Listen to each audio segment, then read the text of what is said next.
YouTube. Battery Jam Volume 2. This is the upgraded Battery Jam. So as before, I've just got my usual setup, and I've got like an AB pedal playing through this bass amp and this guitar amp normally, because I kind of switch between the two. It's a stereo loop pedal. But so instead of going into the Black Star Flies this week, Microcubes and Microcube Bass. Microcube Bass are amazing things if you ever find one cheap. I had that at a party. We're playing poker Saturday night up at a pal's house, and I took that and the wee red bass over, and it was amazing. It was just music. I have a wee jam, I okay? And it's like, the bass amp just like, boom, boom, boom, here you go with the disco drums. It was like, yeah. The problem is, that's what I want. The wee drum pedal I've got there doesn't have it. I have been messing about with this a little bit. See, when you put a loop into the loop pedal, I'm not accurate enough to make it so it stays perfectly in sync. It stays in sync for a couple of passes, but then you start hearing it going and a wee bit off. So I'm going to have to use, if I use this drum pedal here, I better just turn itself off. Yeah, so what I'm going to use this drum pedal, so because it's going into the loop pedal, it means I'm actually recording the drum loop. So okay, it's not 100% accurate all the way through, but every time the loop starts again, it resets to being back perfectly in sync, which it doesn't do other way.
The same problem we had with the other wee amps. With the wee amps, when the wee guitar amp sounds fine there, not a problem.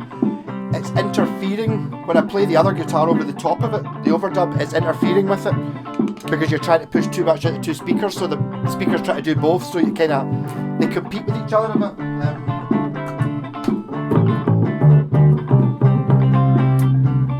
If I put bass on, I'll be able to hear it more.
Now you played through that's what the bass sounds like through the guitar amp.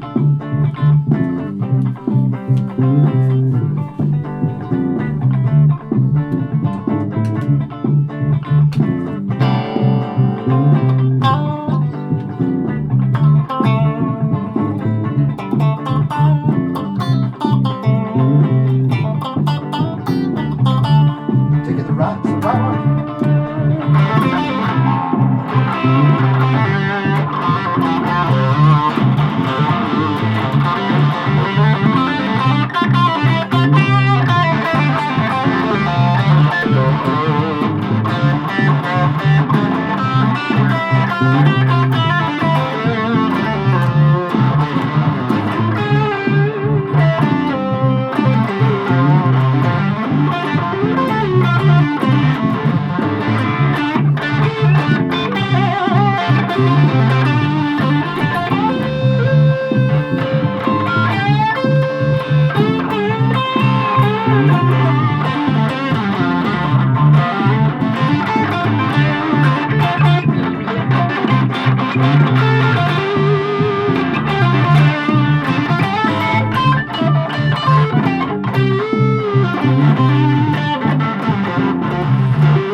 Guitar sounds great when you've got one guitar coming through it. Once you put two through it,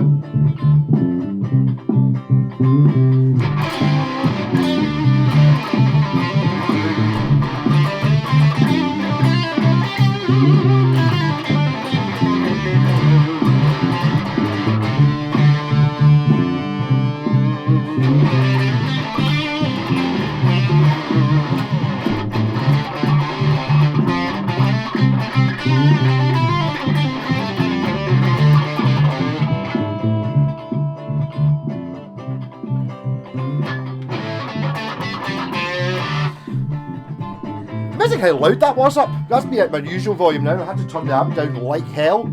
Same with that, so you can actually hear it.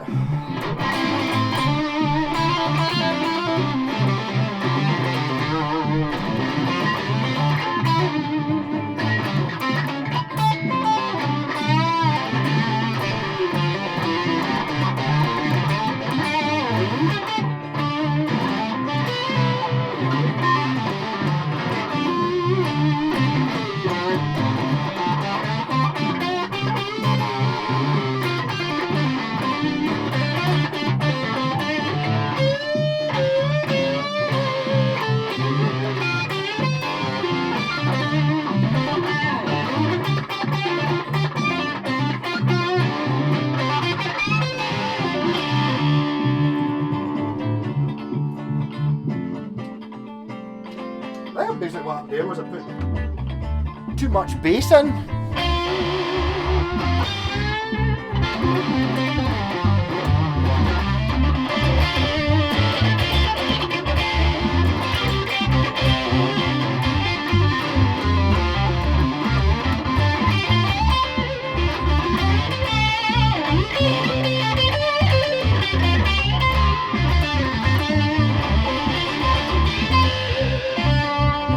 Middle humbucker, because nobody's got one of them.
That's these new strings. I put new strings in the Paul Gilbert and I picked up this one because of the great J-Pad guitars.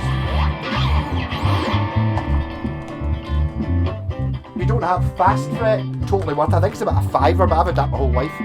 I've got one of the old vintage one with the tone wood holder thing. Modern ones it's just plastic, but it's got like a... Or basically do what I did and just buy a guitar that's got this in the case and then keep it.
Do you like this guitar? It needs new strings. I must have bought this 6 months ago and put one set of strings on it. So it's funny how they just seem to go, suddenly they go. Maybe it's just because I've put new strings on a few other guitars. Suddenly the ones with the old strings are really sucking. Yeah, so I suppose basically for what I like to do with guitars, that really showed me there that I really couldn't just have these two amps with the way I like using the loop pedal.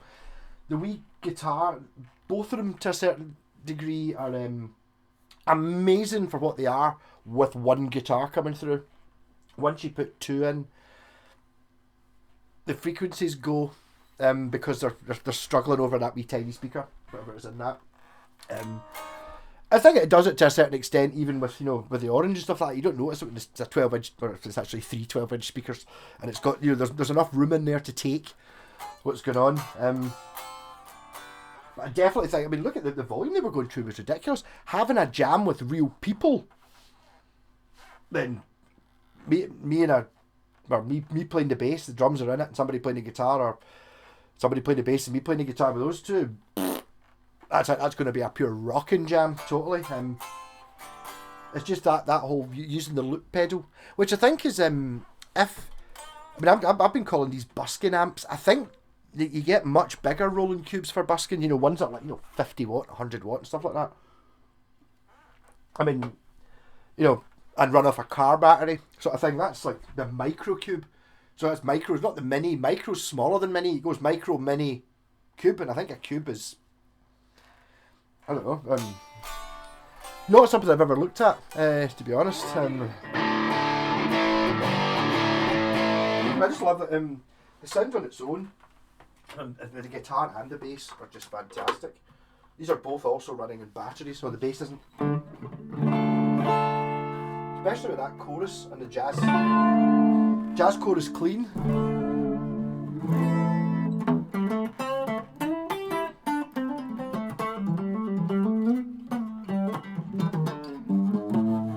I'm really noticing for some reason I've never noticed in this guitar before, picking. See, because it's got a humbucker in the middle and the pole pieces are quite raised up, kind of hitting the pick off the pole pieces a little bit, which I've never really noticed before. Obviously I've got HSH guitars, I don't have any HHH guitars really.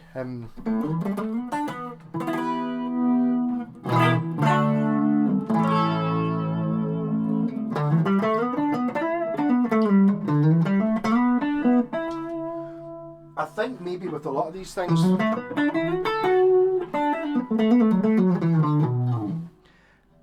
the amazing sound and stuff out of the wee amp, if you've just been playing through a 700 quid or whatever it is valve amp through a Tracy Elliott 3x12, those speakers are probably more than £100 each. I would have thought. They're vintage greenbacks from the cork fronts on them. So I mean, it's it's not a like for like comparison price wise. I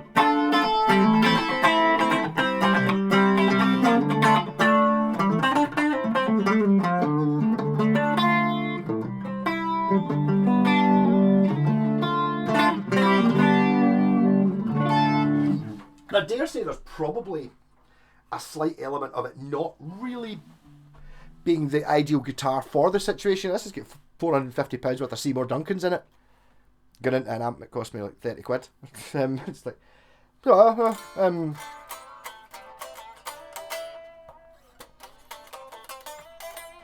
you're not getting the full scope. I think that's partly why it didn't sound as good when I switched back there. You know, if you A-B them, it's not really going to happen. The same thing happens with anything, I suppose, with any guitars. You know, if you've got like a really good Squier, that's really good playing Squier Telecaster, and then you go, that sounds amazing, and then immediately you go for the American one, which is only 5% better or something like that, but costs 10 times as much. It's going to sound better because you've just listened to it 2 minutes ago. Come back tomorrow and have a shot of it. You might not be able to tell the difference, but so the A-Bing thing's a bit of a strange one. It's like, it's kind of not very accurate. You know, when people A-B, it's like, which one's better? And it's like, well, if it's only noticeable because you've got the two of them running at the same time and you're switching between them, there's a noticeable difference, and one of them's 10 times the price. Well, the one that's cheaper is better, isn't it? That's what I was trying to... someone was asking me about the Ibanez Blazers. Is the Blazer... I can't remember what kind of guitar it was he had. He's talking about the JV, the Squier JV series, which are basically Fender Japan for a year before they just made them Fender Japan, and then they made the Squiers cheaper. It's actually compared to the Blazer, and it's like, well, the Blazer's a bit chunky. It's like, there's design elements. The original JVs, I mean, I've played one. They are really good. They're basically kind of the same as the two Japanese Strats I've got. I've got like an 88 and a 94. They're kind of, so they're, the thing about the JV stands for Japanese Vintage, so they're like a reissue of, I think it's a 57 and a 62 Strat, one with a maple neck, one with a rosewood neck, but they're a replica, not a copy or a tribute. They're a replica of it, so they're pretty much as close to a 58 or 62 or whatever the years were Strat as you can get. Maybe nowadays, you know, if you buy like a £6,000 custom shop or something, you might get one that's more vintage accurate, but really very accurate to like a 50s or 60s Strat, the JV. So, and my point was with the Blazer was, it's like, yeah, the Blazer, it's basically build quality is the same. It's made in the same factory at the same time, pretty much. So it's just, the build quality is the same. It's just that the Blazer, or my one, has really powerful pickups in it, and it's got like a solid brass bridge, and you know, things like that. And it's a little bit chunkier, I think, and it's, you know, all these things where it's like design changes. So if you're like, oh no, it's got to be an exact replica, then the JV is a much closer replica to a genuine Strat than the Blazer is. I wouldn't have said it's a better guitar, because you might really like the really powerful pickups, and the bridge is better on it. It's like, it's not like a real Strat. Real Strats don't sustain like that with all that brass. Like, well, okay, it's not. So it's not very accurate. And he's like, he said the Strat or the Blazer or any of the Roadsters, and it's like, the Roadsters are all very different. There is, they kind of look the same, but I mean, like, you know, the Roadsters, even the Roadsters I've got, like a 140 and a 530, both from 1986. They're very different guitars.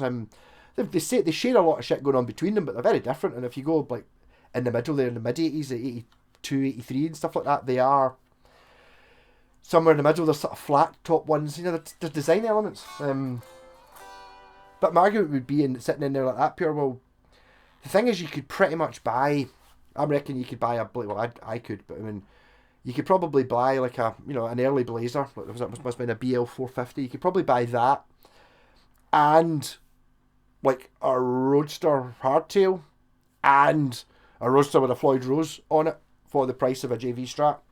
And all those three guitars are built the same quality as the JV Strat, because the JV Strats are they got the desirable bug stuck on them. Even saying that, there wasn't one JV Strat. They made them, I think it was 3 ranges. There was like a sort of £200 one, a £400 one, and a £600 one. So, JV Strat's the best in the world. And it's like, well, there's a £200 one, which one is it you've got? Because I mean, The cheaper one obviously doesn't. Well, I'm saying that looking at my wee red Ibanez, it doesn't really seem to be wanting for much, and that's the cheapest in the range. But obviously, if there's one that's twice the price, it's going to be better than the one that's half the price from the same factory, from the same company. You know, you're not going to get that from. Oh, I've got a Harley Benton. You know, compare that to, I don't know, a £250. What's a Yamaha Pacifica? 250 quid, something like that. New Harley. By the time you get to £250 with a Harley Benton, I've got Wilkinson and flamed maple and stainless steel and all that shit, and all on paper it looks amazing, and it's not even worthy of sitting in the same room as a Yamaha Pacifica base model, because Yamaha, they spent the money on making it work. All these bits are all in exactly the right place at the right angle, all the things that matter. The fancy flame veneer and the binding and all that mean fuck all to how the guitar plays or sounds, but that's where they spent the money on it. So it's like, there is an element of trying to keep it down. Yeah, so it's a bit of a failure actually playing through the 2 amps.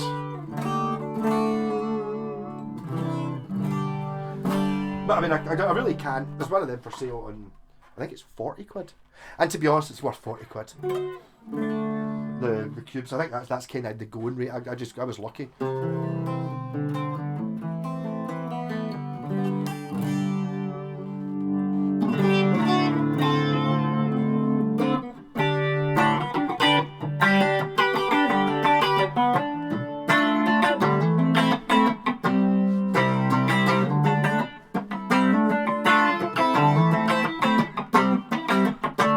Doesn't this guitar look amazing? I keep forgetting about this. I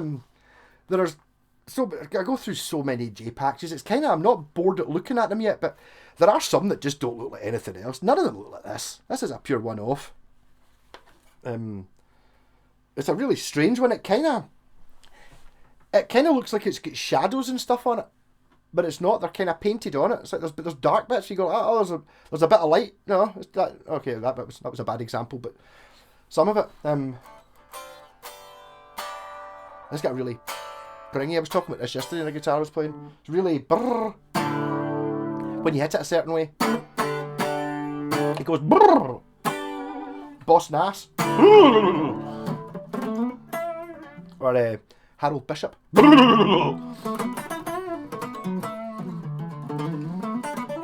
was actually quite impressed with the way I'm not plugged into it anymore. The Rat pedal was doing all right through that as well.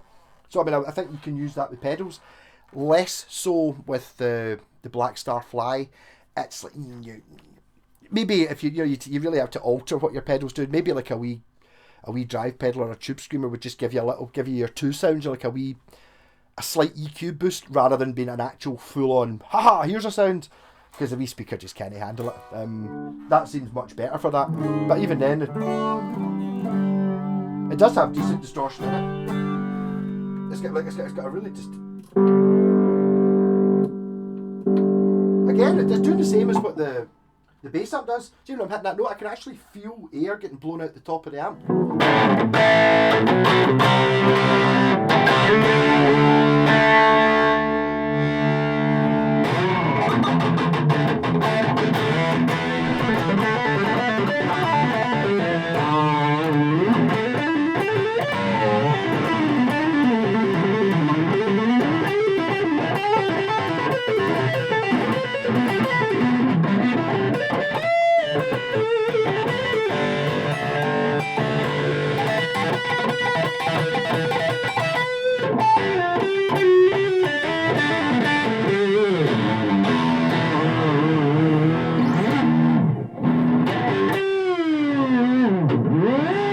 I mean, there is a point. I was messed about with that Washburn. That's not even like loud in it. It's loud there.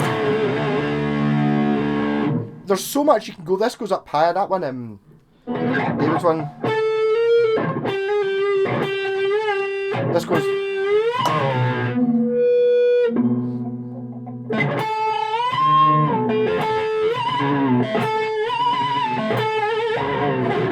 Yeah. So I haven't snapped a string in probably years. On actually, they're really honestly. I wish they would put this power button easier to get to on that wee thing. That's really annoying. So I snapped a string, but as I was just complaining about how old and crap these strings were. And that was me. That was me going ha ha and bending it up 3 notes really quickly and jerkily. Yeah, so I will now restring this because these are absolutely minging. You can see just looking at them, they're horrible. Oh, that might give me the excuse, I suppose. Will I do that? That might be this evening's task. Yeah, I think that might sit and watch a film. I've got these. They're not all the same. One of them's slightly bigger, but metal pickup rings. Like saving them for something. I'll get 3 of them, even though one of them's slightly bigger. But metal pickup rings in this, because they are plastic ones. And I know it's not going to look that much better, no one's ever going to notice. I'll notice, it's cooler having metal ones rather than plastic ones. Stunning guitar though. It serves, it's punished me there for playing it, not changing the strings on it. I do have other strings kicking about. There's 9s that were on it, maybe we put 10s on it. Yeah, if you look at it could do with a bit of a clean. It's just been sitting for 6 months in here, pure manky. I've been enjoying looking at it. I've just not been playing it very much. This is all part of this me trying to learn other stuff on the guitar. I think these have got a wee bit in that, just like sort of. It makes you want to play more. Although to be honest, I actually find it easier to play the Corker and the Roadstar than I do these. Even though these have got like the necks that are like pure. You know, it's like you can totally. Yeah, I mean, you can play it. I can get my thumb. I can play chords and get my thumb practically round to the. I can almost hammer on the D string, the G string. While I'm holding a chord, I could almost hammer on like that. If it came to it, no, it's all blocked up. It was also still in tune. Yeah, I did actually do a video a couple of weeks ago saying you should buy an RG if it's your thing.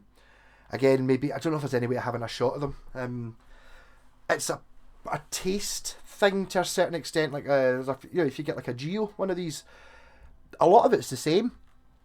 It is. The things, if you don't like this, you won't like the Geo one, and vice versa. You know, I don't think you will have an issue with the quality of any of them really, but I mean, especially this is a Japanese one. You know, it's like, I'm sorry, you know, I'm a baby metal t-shirt. I'm a bit of a Japophile. Nope, that sounds like Japo something, whatever you call it.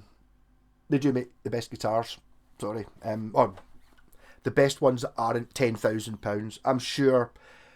You know, you take this in and go, this is a pure amazing guitar. And you go into one of the guitar shops and go, I'm sorry, it's not as good as this £8,000 custom shop one. And you go, and you shoot them out and you go, okay, the £8,000 custom shop's a wee bit better. This didn't cost anything like £8,000 though. So, I suppose it depends on what it is you want to. Of course, the whole thing's out of tune because the bridge is sank down. Not that it's sank down that much because obviously I've lost a string. So again, there's your issue with having the Floyd Rose. I like the bridge that's on that wee Washburn I was doing yesterday, and also on my wee Roadstar, because I don't really do that much Floyd Rosiness. I snapped a string there because it's there. You tend to use it, you know. So you'll have your, hey, how does it go? You know, it's like J-Pac's taking out a guitar lead. I'll take that guitar lead out. You know, it's like. I actually repaired a couple of leads the other day. I'm always very careful with that. And she'd actually pulled the. I'm sorry, but she's never getting half an hour in here, so I'm clear. I didn't do that, and she pulled it out, and she'd managed to pull the head off the top of the thing, but still had the cable plugged in. It was like, I just pulled it out with the cable, like you said. It's like I said, don't pull it out with the cable, pull it out with the bit you hold on to. Yeah. These are just things that I don't think it's something you can physically learn. It's just over time you get pissed off having to buy cables, so you end up just being nicer to them. Or you end up like me and you're able to, like, for bad jack sockets. I can play a guitar with a really wobbly jack socket because I'm too used to playing guitars with really wobbly jack sockets. So I can play it if it crackles when you move. I can play the guitar and not move, so it doesn't crackle. It's a skill I have. I can do string skipping. Yeah, so this is getting stripped down tonight. Oh, there you go. And it might get its metal pickup rings. Just for the sake of it. The thing, I don't know, I wonder what sort of... Oh, it's very nearly flat, actually. I'm just thinking, you know, I like my 3 screw pickup so you can adjust the angle so the pickups follow the course of the strings, whereas in these they're set. But actually looking at the ones that are in it, none of them are anything like flat. The one that's closest to the right level is the middle one, which is flat, so 3 flat ones will be fine. Yeah. Ah. Well, at least that's that done, because see, honestly, see if I hadn't snapped a string on that could have been another month of that sitting there, and I would have just stopped playing it. So at least this way it's still getting playing, that you can just... Well, I take it I did actually snap the string.